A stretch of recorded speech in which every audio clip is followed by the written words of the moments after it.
இஷ்டம் சமையல். இன்னைக்கு என்ன செஞ்சு காமிக்க போறேன்னா வறுத்து அரைச்ச கோழி குழம்பு. கொஞ்சமா ஆயில் ஊற்றிக்கோங்க. தேவைன்னா 1 tablespoon ஆஃப் சீரகம், 1 tablespoon ஆஃப் சோம்பு, 1 tablespoon ஆஃப் பெப்பர். அது எல்லாத்தையுமே எடுத்து ஆட் பண்ணிக்கலாம். ஆட் பண்ணிட்டு நல்லா கொஞ்சோன்னு 2 கிராம்பு எடுத்துக்கலாம், ஒரு ஏலக்காய் எடுத்துக்கலாம்.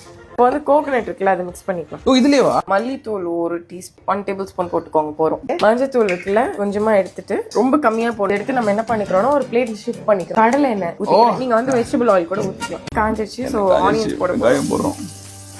பச்சை மிளகா போட்டுக்கிறேன். இதுல நம்ம தமிழ் ஃபுட்ல மெயினான ஒரு விஷயம் இஞ்சி பூண்டு மசாலா போட்டு நல்லா அரைச்சிடலாமா? Oh my God, S.